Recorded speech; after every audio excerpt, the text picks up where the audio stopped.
The mailman doesn't deliver on a Sunday. If you don't like that, you don't like NBA basketball. Anthony for three. Bang! J.R. Smith! We just saw men fly. LeBron James with no regard for human life. Cleveland! This is for you!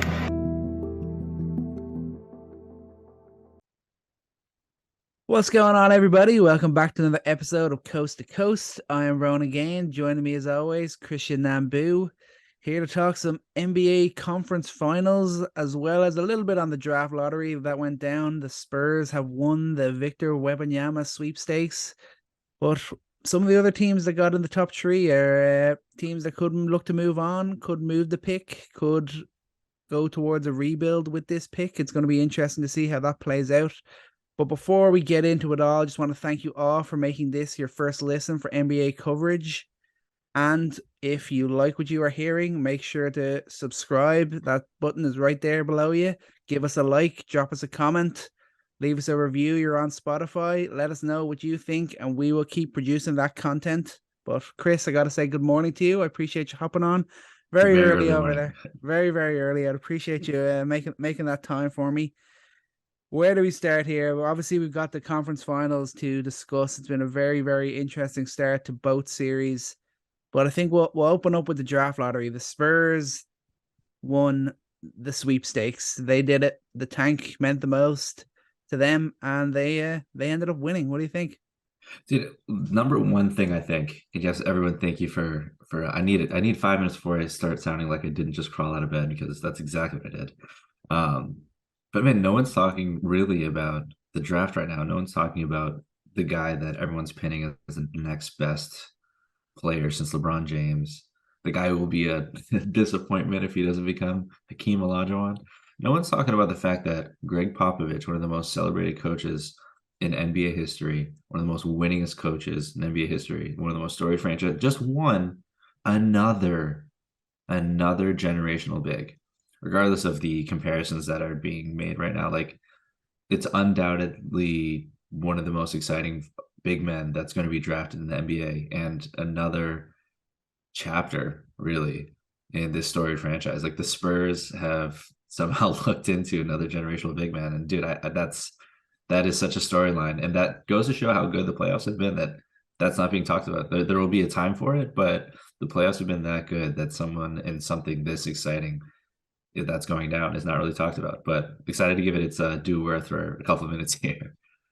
Yeah, absolutely. I think obviously big for the Spurs. It was cool that, like, obviously Wembanyama seemed happy that it was the Spurs, because obviously he feels that relationship. He's talking about Tony Parker, different international players, and just getting to work with a guy like Greg Popovich.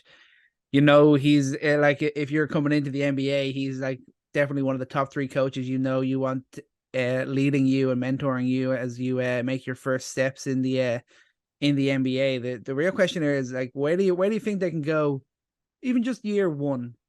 Like, in my head, I feel like he'll have to be like MJ rookie level to get this Spurs team even a playing spot.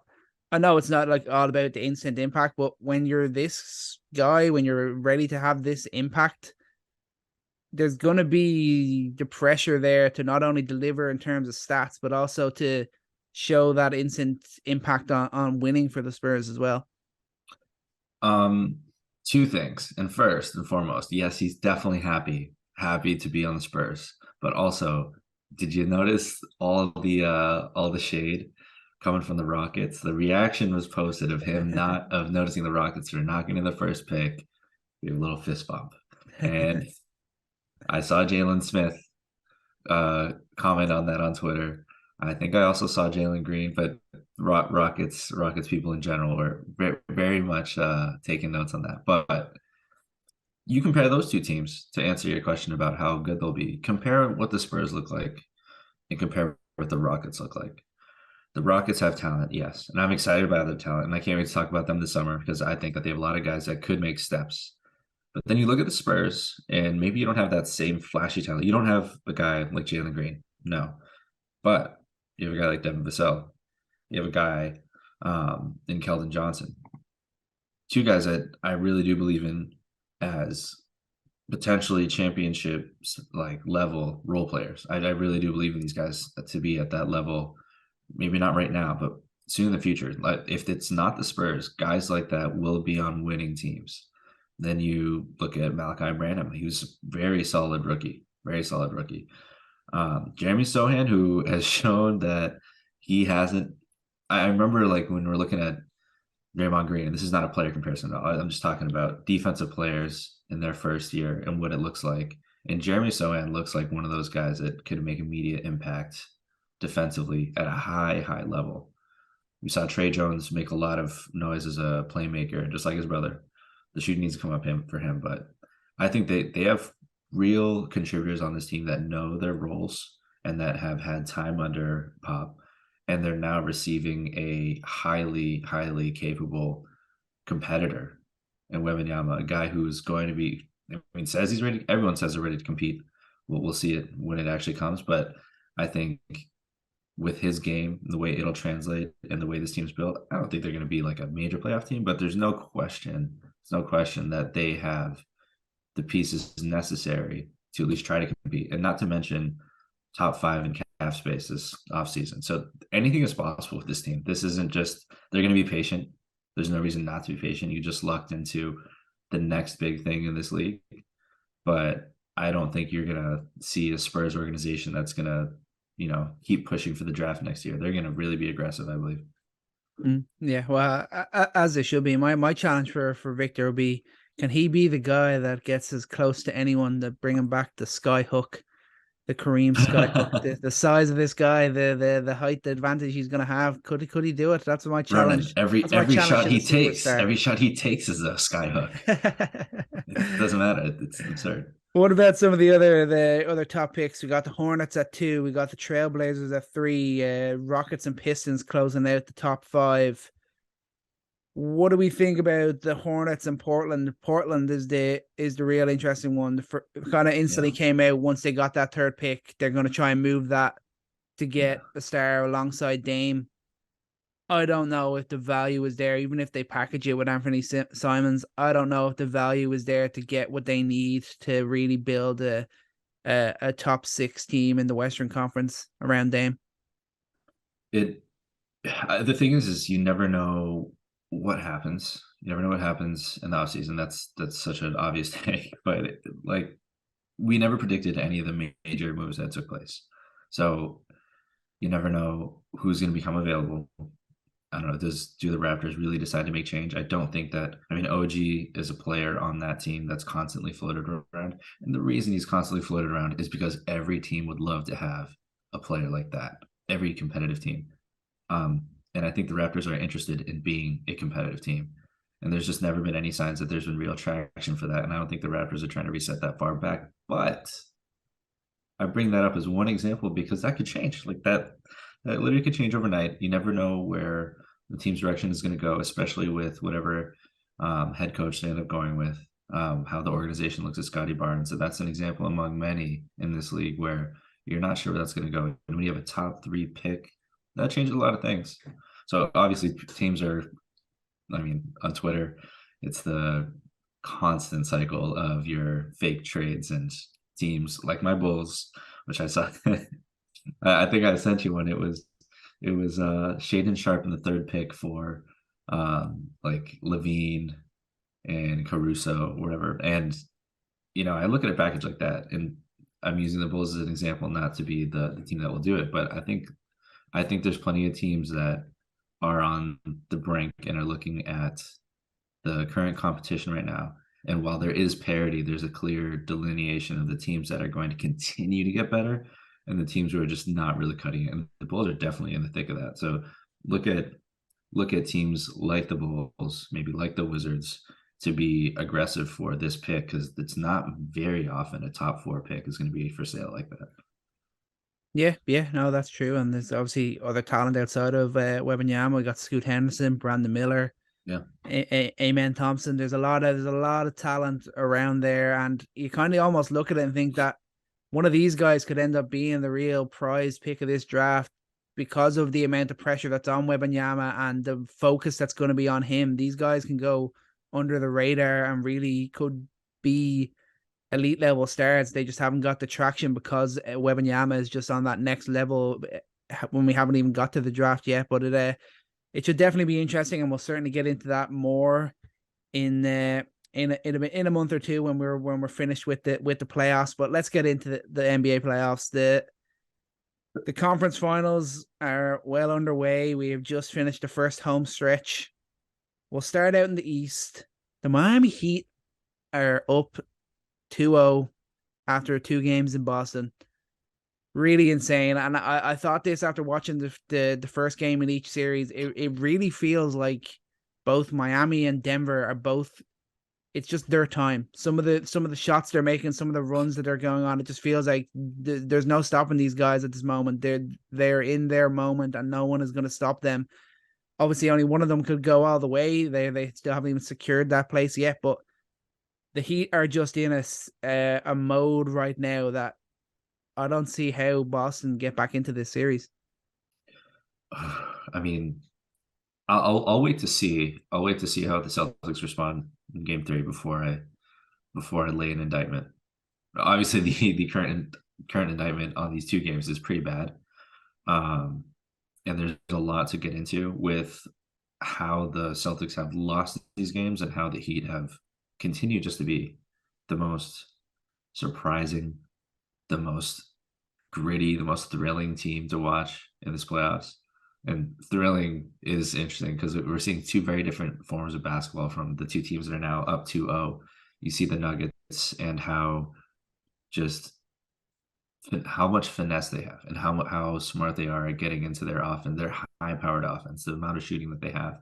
And you see the Heat who are just patient and they just continue to fight and they just continue to make shots out of nowhere. Like the shots you see these guys take, they're just completely fearless. And I think I want to start by just talking about the bench and talking about Caleb Martin. Mm-hmm. I think that this guy, ever since he's been given time by the Heat, and I was curious who was going to step up in Oladipo's absence, and Martin has been better than Oladipo I could have hoped Oladipo would have been. And that's a comment. That's not to say anything bad about Oladipo, but the speed at which he's playing the open floor, his willingness to get to the cup and finish over Robert Williams. I mean, no one else on this team, even Jimmy Butler, because I think Caleb Martin has a different athleticism than Jimmy Butler. Like Caleb Martin can really get from point A to point B faster than a lot of people think. I think he's got athleticism people don't really notice. And no one else is putting pressure on the rim like he is. And the fact that he had 25 points in Game 2 and a very, very important stretch of 15 points in Game 1, no one on the Celtics have really matched that sort of response. I mean, Malcolm Brogdon's had his moments here and there, but 13 points in Game 2. We look at Game 1, 19 points, a solid production. But in Game 2, when they really needed him to match that sort of effort against second unit, it didn't come. And yeah, we can talk to the stars, but I think that the depth was supposed to be the crushing blow against the Heat. That second unit of the Heat going against the second unit of the Celtics, like that Celtics second unit should be demolishing the Heat. With all the talk of the 7 undrafted free agents, that should be the talk of why the Celtics are winning and not the surprising part of how the Heat are managing to pull this out of thin air. But I mean, these guys are ultimately competitive. I don't know what you think about the bench talk, but like that seems to be a striking thing for me. Like they can stay in these games with their second units, and that just shouldn't be happening. Yeah, no, it's insane. And obviously, like last night, I think Martin and Robinson, I think, combined for like either 6 or 7 of the 9 3-pointers that the Heat made, and that was obviously a difference in them getting back into the game. It was obviously a kind of a different game almost. Like they only had 9 threes, the Celtics only had 10 threes. You don't see that too often in this modern NBA, and that's why I think that the advantage was there for the Heat to dominate the paint to get that scoring inside as well. And I loved how much the ball was in Bam's hands, especially last night. He didn't have the most efficient game compared to especially Game 1, but he kind of channeled his inner Jokic there last night. 22 points, 17 boards, 9 assists. ball was going through him a lot. He obviously made that crucial offensive board and put back down the stretch to get them the win. And I'm enjoying the way that he's playing this series so far. He's obviously back-to-back 20-point games. You don't see that too often from Bam. He can kind of fade in and out from being aggressive and having the ball in his hands in moments, but it's working at this moment, and it needs to continue. They have to continue to push that. Remember, we saw that unbelievable game that he had in the playoffs last year against the Celtics, but he doesn't even need to do that now. The way Jimmy Butler is playing, you let him be the star. He just needs to remain consistent, demand the ball, and make these smart plays, and that will allow the Heat to continue on. And like, if they keep playing the way they're playing, I don't see this game going much longer, or this series going much longer than 5 games. Yeah. I think the play of Bam has been amazing.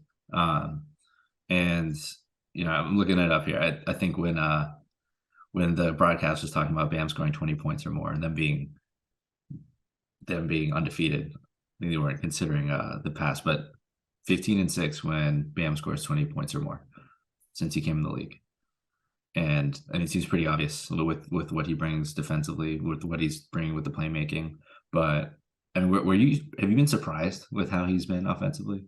Because this is the kind of like shift in mentality that I didn't think he would have last season. I think I was really quick last postseason to kind of look at his game and kind of accept that he is who he is, and he'll keep getting better as like a tertiary offensive option, but could never be a second guy. But he's really shifted his mentality here. Like, he's taken the onus, he's taken the mantle to put the ball on the floor, attack the middle, and to even get in the post and fight. Like, he's had a few times where he's taken Robert Williams down into the paint, which I think is really smart. It's Robert Williams is a lot scarier as a strong weak side defender as opposed to just mano-a-mano right in the paint, because Bam's strong. He's got the ability to really push anyone off of their center of gravity, and he took advantage of that. That's not a mentality that I expected from him in these playoffs, and honestly that I expected from him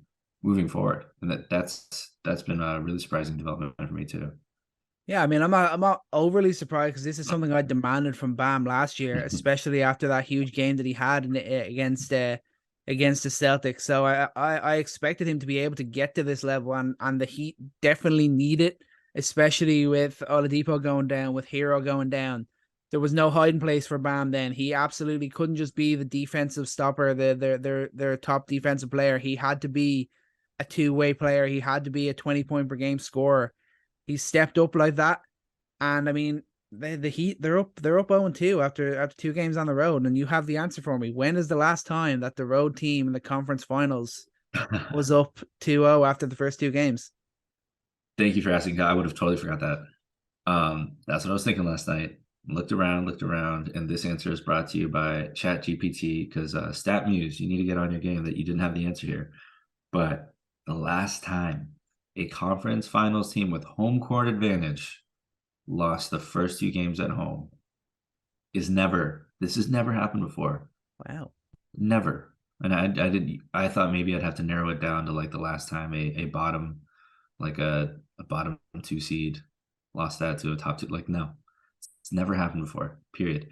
And for a Celtics team that I think has a lot of never been dones, Jason Tatum's never been done scoring performance in Game 7. Their 2 young wings, never been done type of performance in the Eastern Conference Finals against LeBron, almost getting to the championship. The amount of playoff wins they have as a young, so like a lot of never befores with this really talented team. But they have the same amount of never befores with the opposite end, and I think it's this dichotomy that they need to grow out of, that I believe they will grow out of, and will take moments like this. I think people are such prisoners of the moment in the playoffs, because it's game to game. One game determines the fate of the team, the fate of a whole season, and in this month span, the fate of an entire franchise. But everyone needs to relax a little bit, because these guys are still young, and this coach is still new, and this system really has only stood the test of one regular season. That was a fantastic regular season. one of the best in recent memory, and one that gave us the utmost confidence that this was a team that was going to make it to the championship. But I mean, we'll see. I mean, there will be a referendum if they lose in 5 games, like you said. Like there will be serious consideration of what they do moving forward with maybe not the team but coaching.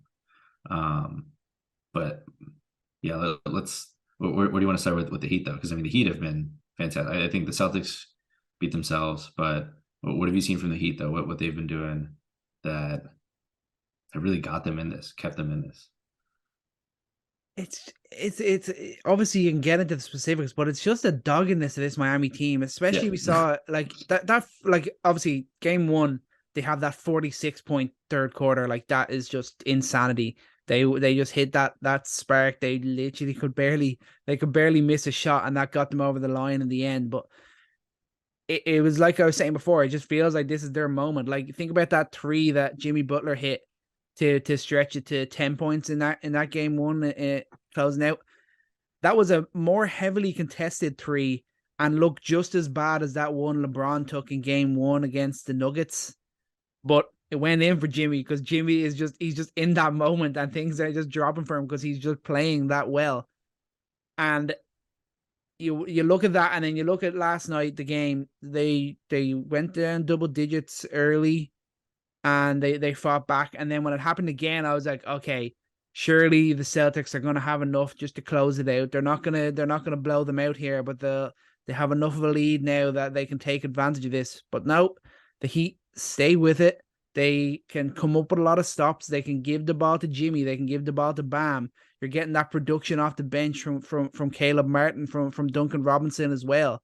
They just have the answer. They stay. Their defense keeps them in games, and then when they get clicking on offense, Jimmy Butler, the way he's playing, Grant Williams, what were you thinking? What were you thinking last night? That was pretty stupid.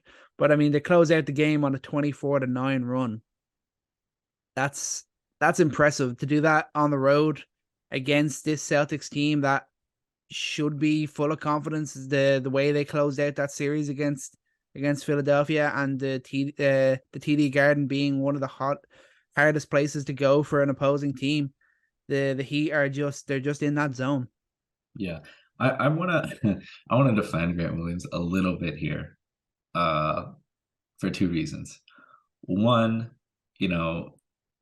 I respect the authenticity. I respect the passion, because for a guy who's been sitting on the bench, who hasn't had that opportunity, like, you give him that chance and he's going to compete, and he's going to compete and be himself. And that's what that's what the Celtics needed. They need a little bit of swagger. They needed someone to come and go out there and prove something. But unfortunately, Jimmy Butler ain't the one. Like, that's not like that was Grant's job, and that's who he is. So I respect it, go for it. But I gotta say that's probably not the guy you wanted to go at. Maybe you want to try and demoralize Bam. Maybe you try to demoralize somebody else. But that's an MJ type of gene. That's a Kobe kind of gene. Like, you don't trash talk the guy who's proven to be the guy on the floor at any time. And that's, I think, to simplify everything, a lot of this comes down to what you're saying about the mentality, that dog mentality. And it feels like a heavyweight fight where, at one point the guy's taking all the punches in the first couple rounds and he's just not getting affected. And then the guy's throwing punches who's like, doesn't know what to do next because he just punched the guy in the face 6 times in a row and he's still putting up fists. Like, it feels like any run the Celtics go on, it's like that. It's like one of those moments where they don't have enough fight in them to keep going. And it's almost demoralizing to watch your opponent just like completely just eat haymakers and eat 20-point runs and then give you a 20-point run, eat another 20-point run. All right, well, here's a 30-point. It's insane that without any sort of superstar contribution in that aspect, like Jimmy Butler definitely goes in his runs, but it's not like you're facing a Kyrie Durant type of team where Kyrie goes off for 20 points this quarter, and then Durant goes off for 20. The whole team just as like a one single organism just does not get deterred. They're like I don't know. I got to think of like an alien movie where you can't fight these guys, man. Like they just have one mind and one fight, and there's no one weak link. I think that's something I noticed as well. No matter what unit they put out there, there's not one guy out there that you notice is not giving full effort, that is not completely selling out on every single play. And that's, to go through that, not to go through the motions, the opposite of going to really commit to that level of play for a whole playoff series. I mean, that is probably the most impressive thing about this team, is that there's not a single play taken off ever. Maybe mistakes here and there. I think really just the only thing I can even remember is, Gabe Vincent giving a backdoor cut to Jaylen Brown for that dunk. That's like the only really exciting play you saw to Jaylen Brown, who we should probably talk about him before we get off this, because that's been an interesting lack of a story. But yeah, you really can't point to poor play. You can't really point to poor effort and really huge breakdowns. And for a team that's got your 7 undrafted free agents, that's what they demand. That's what Spo demands. That's why he's the best coach in the league. And I'll get off my soapbox, but man, like this Heat team has just been so impressive, and the Celtics don't deserve to beat this team if that's how they're going to play, unfortunately. Yeah, for sure. This championship mentality we're seeing from this Miami team. And just to finish off, then the kind of the checkpoints you look at for the Celtics to kind of find a way to get back into the series. I'd like to see them get the ball to Marcus Smart a bit more. I feel like we've seen flashes in games. We saw that in the series with Philly as well, and he looks really good, and it looks like he's in the zone. But then he has like back-to-back plays where he gets the ball and he scores or makes plays, and then he'll go 10, 12 offensive sets without really having the ball in his hand. So I'd be interested to see if they could get him the ball a little bit more, even just to change it up a little bit, to give the Heat a little bit something more to think about. Al Horford has been a real non-factor so far, even on the defensive end, and he hasn't really had any sort of impact as an offensive player in this series so far. And then the main one is Brown. He has struggled massively. He's got to step it up, or this team is going to go down. I won't say it'd be a sweep, because I always feel like the Celtics are too good of a team to not get one game. But if Brown isn't, obviously you can go games where you're not hitting your shots, but he's got to be aggressive then. He's got to make sure he's getting to the line. He's got to find some way of making sure that he's putting that ball through that hoop and trying his best to match Jason Tatum going into the couple of games now in Miami, because they're must-win games for this Celtics team. Yeah, I think for Brown, there's two things. I think this goes not just how Brown's playing, but how the Celtics, I think, could have an advantage next game. But Brown has resorted to the mid-range shot at times where I feel like he has an advantage to get to the paint, and I think that he's a great shooter when he's on. Like when Jaylen Brown gets on as your second best player, like that's unstoppable. Because when he goes on those runs and you got Tatum waiting to get in there and get his as well, that's tough to beat, that 1-2 punch. But the Celtics scored over 60 points in the paint in game one. Yes, they still lost. They also didn't match the 3-point production, but I think that just comes down to harmonizing your looks in the paint with the shooters that you have on that team. And that's something they've done all season. So I think the lack of pressure in the paint this game was noticeable. And playing inside out with Marcus Smart, I didn't love that. So it was interesting you brought that up, because I thought that he took the appropriate amount of good shots to bad shots. Because sometimes when you get Marcus Smart going, the good shot to bad shot ratio is pretty bad. It's like 1-to-1. It's like every other shot, it's like, oh, that could have been a better shot. And then all of a sudden he's playing like Stockton out there, getting 11 assists in one half. But I think keeping him at a lower volume is fine. I think that the bigger deal is the poor shot selection by Tatum. I think that it's fine when he's hitting that step back three, that side step three. It looks amazing, and it's so important to hit tough shots when really the offense isn't going, and especially against the zone. But that the Heat zone has just really forced him and Brown into poor shots. And they're not, I mean, they're hitting them at a acceptable rate for the Heat to continue competing. So I would hope that they get to the rim a little bit more, like continue to really push the ball into the paint, get Robert Williams better looks. I mean, Robert Williams had some moments where, he's one-on-one against Bam in the paint and nobody cares. And he turns around and hits a hook. Like, explore that a little bit. How much more pressure? How can you get Williams going? If you can get Time Lord in there and you can really put Bam in foul trouble, force someone else to rotate over and help in the paint. Like there needs to be a little bit more gravity instead of everybody staying home. And that's how you get all these turnovers as well. Like Tatum gets stopped and turns around to pass the ball, but nobody's helping. So no one's really in good position. So that's also a coaching thing. But ultimately, the paint attack has to be better, and it can be better. They showed it in game 1, and hopefully they bring it in game 3 if they hope to win. Yeah, absolutely. And final word on it then, where do you think this series will stand after the 2 games in Miami? I think there's such a, this is a cop-out, but if Celtics win, depends how Celtics win the game. I can't predict. This is just such a jarring 2 games that it feels like it's Heat in 5 right now, when my initial disposition, even after game 1, was still Celtics in 7. But it's tough. It's tough. If they lose, I think it's Heat in 5. If the Celtics win, then I think I'm back on the bandwagon. And if they win in good fashion, so that's a poor answer, but yeah, you're a fan of those poor answers. You don't like to commit too hard on this.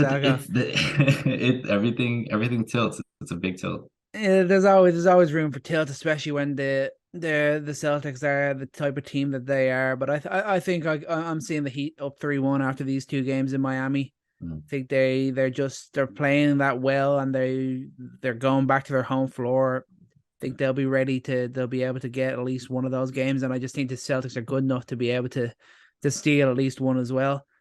But then moving over to the West, the Nuggets 2-0 against the Lakers. 2 pretty tight games, which surprised me a bit that the Nuggets did it in this way. Not to say I'm surprised the Nuggets won, just the nature of the victories, but the way that they're playing at the moment. I mean, I needed to be convinced. I didn't think that they're this absolutely elite offensive outpouring from this team was going to continue to this high volume throughout the entire playoffs. I've been waiting for it game on game for it to just crack, and there's just no giving it. This team is playing at a truly outstanding level.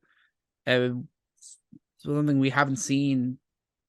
This level of elite offensive play, could you say we haven't seen this since the dominant Warriors team of a few years back? I think it's up at that level. I know it's only they're only in the early stages of the conference finals, but they're playing at that level, and it's been a really impressive start from this Denver team. They didn't crumble. They didn't crumble to LeBron. Obviously, he's had his struggles, especially in the clutch, but there's nothing that's going to phase this team at the moment.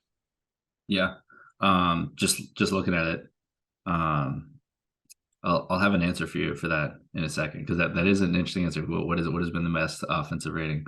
But I mean, the Nuggets, I think one interesting thing to compare them to the Warriors, which is why I think this series was going to be interesting to see after seeing how the Lakers beat the Warriors last matchup, is the amount of screening actions they run, the amount of off-ball movement, the amount of smart cutting.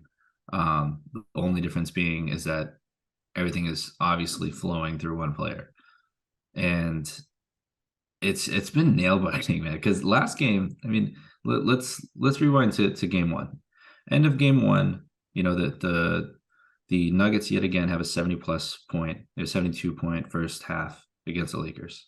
They look unstoppable. You're like, this team's gonna win by 20. And then the Lakers, they take AD off Jokic. AD is able to roam, and it's a simple story. It's already been told, blah blah blah. And then the Lakers almost make a comeback. They're just a couple points short. And that was like, whoa, okay, Lakers found something. And then just for Michael Malone to come out there and to comment on that, I think Chuck was like railing on him for even commenting on it. I think that's absolutely fair. I love that they have this sense about them where they understand that they're the best team in the playoffs right now, and they're not being given credit for that. So kudos to Malone for saying it for his guys, because Jokic doesn't even say it, he doesn't care. Mm-hmm. But game 2 comes out, and absolutely, like the Nuggets played another gritty game, and for an offensive team that's being taken out of their rhythm, I think they have the same dogged mentality that the Heat have when it comes to just continue to run their offense, continue to take their shots. And Jamal Murray runs the finest line between like a player that shoots maybe too many shots, but he's a guy who he does not get tired of shooting those shots, and he does not stop. And that kind of relentless mentality is why he has more 20-point fourth quarter performances in the playoffs than anyone in NBA history. Double, and I can't believe this. Michael Jordan only had 2 of those, and Jamal Murray's got 4, and that sort of like short-term memory loss for a guy like him is so invaluable, because you get plenty of performances from the rest of the guys who will shout out here, but Jamal Murray is just not scared, not scared of the moment, and lives up to a competition against LeBron James and Anthony Davis, and does not care who's across from him. Yeah, absolutely. It's like that. Like after a really great game 1, it kind of looked like he was crapping out just a little bit in game 3, and then the one shot goes down, and it's just a free for all. Then ends up with 23 points in the fourth quarter to finish with 37, which is just, he was unbelievable. He did a little bit of everything in that game as well. 37, 10, 5 assists, 4 steals. After that 31, 5-5 game in game 1, he was electric. He's back playing at this elite level, and he's really looking like an elite star. Him and Jokic together are becoming a star duo. This playoff run, even if it were to end with these conference finals, they have reestablished themselves as a star duo in this NBA, and they are now a duo to be greatly feared. And like, just on Jokic, he is just playing unbelievably. It's just great that he's kind of gone this way. He's no longer the league MVP, but he's gone the other way and put in the most unbelievable postseason performances of his career. He's averaging 30.4 points, 13.8 boards, and 10.2 assists on 56, 48, 80 splits. Like, he is playing at an absolutely outrageous level. And I wasn't sure that he had this in him. He has proven me so very wrong. He has just looked like a world-class superstar, and I think this playoff run has elevated him, in my mind, to the best player in the league right now. That's deep. That's the best player. I can't disagree with that, with the amount of impact he has.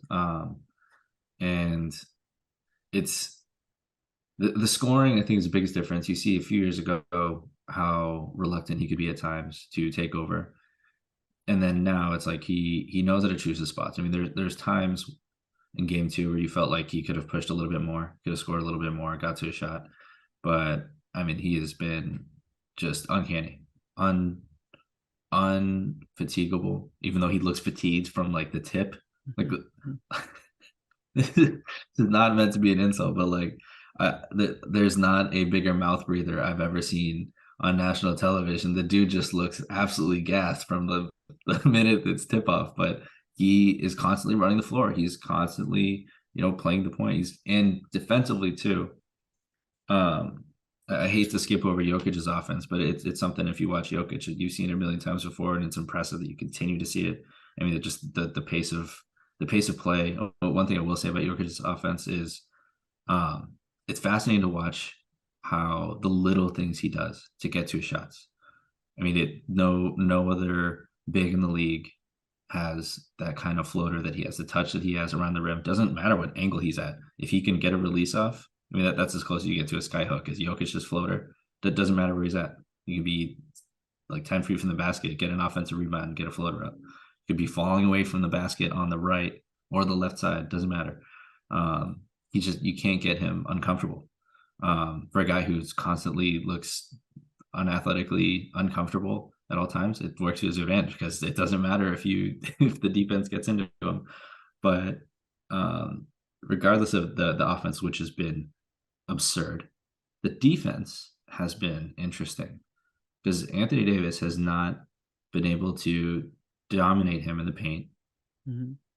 And I think one reason for that is how Jokic is defending him. Jokic is allowing him to rise up for mid-range shots, and that's worked to their favor. Anthony Davis is not as comfortable as a jump shooter, and it's very much he has it one night or he doesn't. Game 1 he had it, game 2 he did not, and there has to be an adjustment for him to attack the space in front of him because Anthony Davis back to Jokic. Jokic is too thick, and he's really using his strength to his advantage there defensively, where Anthony Davis can't just overpower him in the paint. But Anthony Davis should absolutely be able to attack space and get into the paint, get to kick out to a shooter if they bring help. But Jokic will have a tougher time handling that. But the way the Nuggets have really dug down, sent a little bit of help if AD is going to attack the middle, has taken that away. And the shooting for the Lakers has been spotty. I mean, Rui needs a shout out because how well he's played, but I don't think the shooting around AD has been good enough to the point where the Nuggets aren't going to continue to stop the drive and just force him to either bully Jokic in the paint, which hasn't really worked, or take mid-range jumpers, which seems 50-50. Yeah, no, it's obviously it's a concern. Obviously, it's the same old story. He just can't seem to do it in back-to-back games. He has that 40-10 night in game 1 looked awesome, unbelievable. Then game 2 he goes 4 of 15, and I mean game 2 him and LeBron combined for 40 points. Yeah, that's not going to cut it in the conference finals. That barely cut it in a regular season game for this Lakers team when they were only combining for 40 points. So that can't happen again. AD has to be able to dominate Jokic. Jokic is stepping up defensively, absolutely no doubt, but he is for the most part an offensive player who is capable of playing some defense when he's really engaged or when he just gets in that right spot, or a guy like AD isn't being aggressive enough. If his mid-range shots aren't falling, he's got to get that step on Jokic. He's got to just live at the free throw line. Try and do what Joel Embiid does. He's got to find a way to make adjustments. He can't just be okay for him to have these bad nights. That's kind of the way it looks with him sometimes. He just kind of accepts it and doesn't try different things that the Lakers are going to need to be able to get back into this series. Obviously, it's big for them. They're going back home. They're 6-0 at home so far in the playoffs. They always look like a better team when they're playing on their home floor. But with this Nuggets team, it's not going to be easy. They're not going to roll over at any stage. They're always going to have the capability, no matter how far ahead you get, like we saw in game 1. They could have stretched the lead out to 10, obviously, with the LeBron fluff dunk.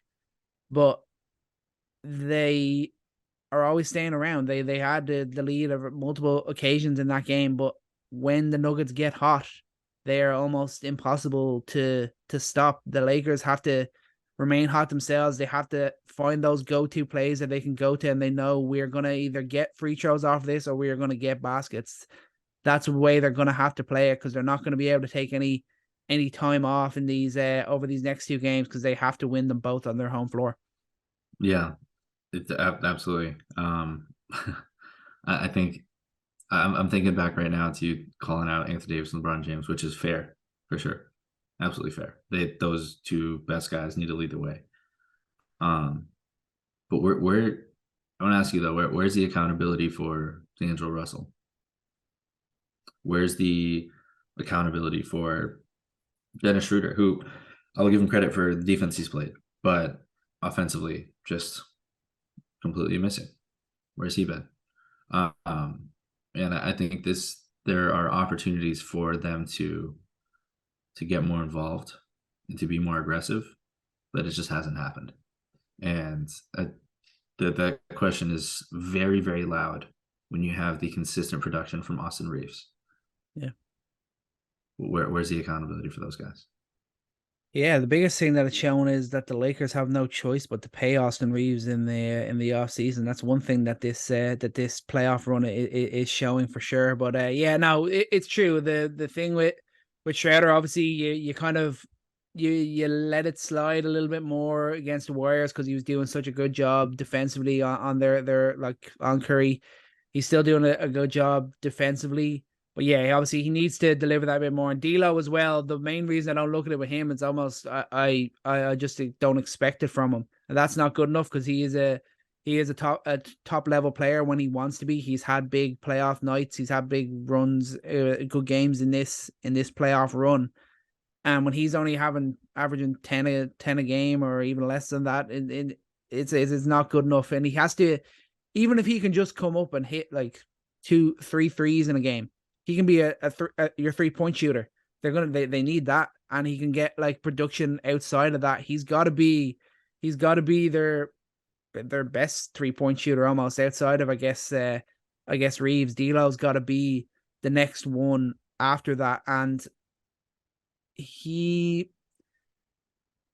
I don't know what's the best way for him to kind of get into that mode because we've seen him in going runs. He's been fairly inefficient throughout the playoffs, but he's gone on runs. We saw it in that game 1 against Memphis. There was a time when the Lakers just went cold and D'Lo was hitting difficult shots. He just went on a little run of like he made like 4 baskets in like 6 attempts or something like that just to get the team back in the flow.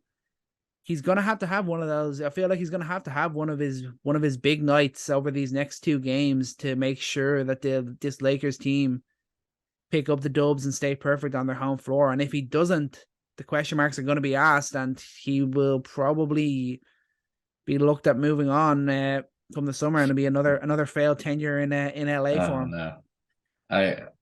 He needs to definitely step it up as 3-point shooter for sure. I mean, literally the only one who's stretching the floor is Austin Reeves. That's it. That's really it. And it's interesting to see, there's probably a better answer out there why Beasley isn't playing. But I mean, you need more 3-point shooting. Absolutely. They don't need to be shooting less than 30%. And without Austin Reeves, they'd be shooting less than 20%. And it for him to be, go 5 of 9 both games, I mean, just absolutely impressive. I really wonder what the answer is for them. Like, is there a lineup change that matters? Is there a defensive scheme? I want to say that their adjustment in game 2 was quickly not that great of adjustment. I mean, that everyone's talking about, you got to put Jared Vanderbilt on Murray. Well, the Nuggets said a million screens that Jared Vanderbilt, who's a fantastic defender, has looked really great on Curry. And I think system-wise, I think the Malone put him in a ton of difficult sets, like sets that, the angles of the down screens that they were putting, really that was something that they need to pull Schroeder in for. And it was a quick few minutes. Like, Nuggets made it hell for Vanderbilt to really stay attached to Murray, and Darvin Ham needed to put in Schroeder right away. And Schroeder, I mean, he gets exploited constantly on the offensive end where defense is just leaving him. And he has to be willing to shoot. He has to be willing to do whatever it takes to actually, take that shot. Because with him not shooting, I mean, he does this classic thing where he just gets the ball and he scans the floor. And then he thinks about shooting. Like, his first instinct is not just to pull up and shoot. And that is absolutely killing spacing for LeBron James, absolutely killing spacing for Anthony Davis, encouraging doubles. And that has been tough to see. But is there a lineup change you see? Like, what are you doing in game 3? What one thing different, if based on what you've seen so far? Like, is there probably not one magic answer, but what are you trying out here? There is no magic answer. It's just like you say, Dennis Schroeder absolutely has to be more aggressive. They need more production from D'Angelo Russell. It's pretty simple. It's stuff that we've seen from these guys before, but they haven't shown up yet in this playoff series. And I mean, like, LeBron struggles. They've been obviously highlighted because he's LeBron James. I mean, throughout these playoffs, he's only averaging 3.9 points per game in the fourth quarter. He's 1 of 19 on 3-point shots in the fourth quarter. And I'd never want to question LeBron for shots that he's going to take. He's proven it long enough. I'm not going to question him for missed shots or anything like that. it's just the turnovers have been a bit of a worry for me, and some plays where you're looking at and you're just thinking, this couple of years ago, I don't think he makes this play. I think he either gets fouled or kicks the ball out to an open shooter or something like that. It's just now the question of you're seeing the impact of Father Time. Don't get me wrong, LeBron is still putting up the best fight that anyone has against Father Time, but I think we're seeing the impact that it's having in the playoffs a little, but especially in the 2 games so far when they really needed him to take it to that next level in the late in the game and in the clutch. He's just not been able to do it as of yet. Don't get me wrong, he could still show up and do it now in the 2 home games, but it looks like it's the way that it is, and it's going to be down to other guys, not just LeBron, to be able to get back into this series. Yeah, we'll see who those other guys are. I expect a big lineup change tonight. Like I've mentioned, you haven't seen any Beasley, you haven't seen any Troy Brown Jr., who, I mean, in spurts has been great defensively, been great, ready to shoot the corner 3. We saw the heroic side of Lonnie Walker Jr. against the Warriors, and he's only amassed the most amount of minutes, game 2, 13. So, you're not getting production from Russell, and maybe the answer isn't to give him 33 minutes again. Maybe it's to keep him a little closer to 20 to see what you get out of him, see what you get out of someone else. But there will be definitely changes, and that's how good the Nuggets are. The Nuggets are forcing the Lakers to look for creative ways here, and this is going to be a real test of how well Darvin Ham knows his guys. This has been a team not unfamiliar to adapting to different situations, as they've had far and away the most starting lineups this year. I think it was over. It's almost like a math problem. How many different iterations of this random roster could you have in one season? But they've had the most. So I think of any coach who has had to recently experience a lot of change, Darvin Ham knows what to do. And ultimately, we'll see. They look a lot more comfortable at home. LeBron James, like he said, tough fourth quarter. 5% on third. Maybe the fact is that he's taking those threes and someone else is not. Mm-hmm. So that's the problem in and of itself. Did not hit in game 2. 6 from 3. It'll be a disappointing way for LeBron to go out. It'll be quite the feather in the cap for Denver to just a couple years after being embarrassed by the Lakers in the bubble to beating them in such an interesting way. Like this doesn't feel to me like the Lakers are losing. I hate that narrative, and I want to push back on that. Not. Yeah, no way. And this is the Lakers struggling to find answers with a Nuggets team who not only is more equipped offensively, but I think giving the better defensive effort. I think absolutely. Look at these 2 games. That's my takeaway message, is that the intensity and the effort, albeit on the home court, maybe that's a dynamic that definitely matters in the playoffs, but their intensity has absolutely defeated the intensity of the Lakers.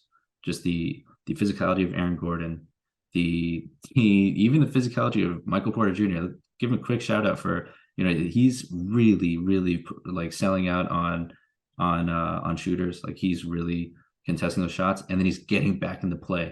That's been impressive from him, that even in moments where he's in bad defensive position and he has to run back into play, he's getting blocked from behind.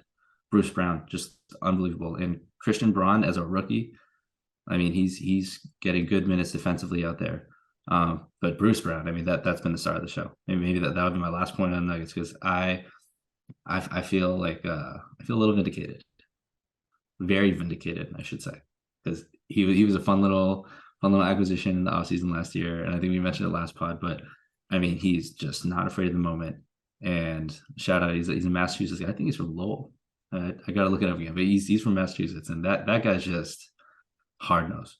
Take it down the middle of the floor, and that's unacceptable defense from the Lakers and all the drives that he's had just directly to the cup. Mm-hmm. But the amount of pressure he is by himself put on the Lakers defense when he gets out there, that's the exact kind of production that you hope to get from a championship level second unit, because the second that those guys get out there, they are hungry. Like the minute Bruce Brown's feet touch the wood, like the hardwood, he's immediately sprinting down the floor, he's making. I mean, you can put him on Anthony Davis. I mean, at spot moments, and he's going to do whatever he can to be just a pest.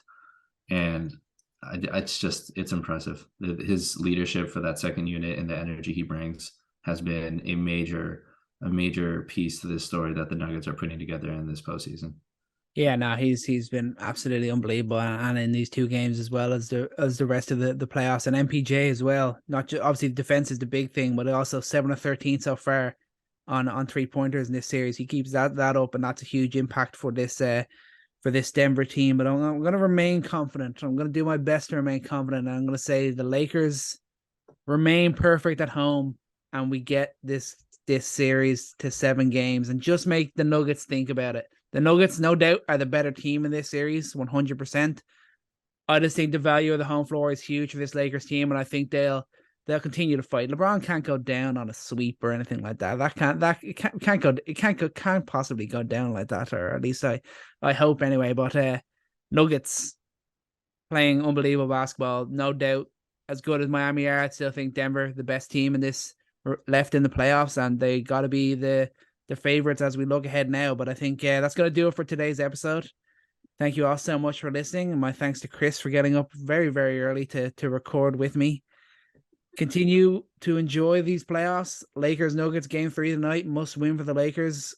Game 3 tomorrow for Celtics Miami, a must win for the Celtics. More importantly, remember to take every shot and love every moment. Nuggets in 5.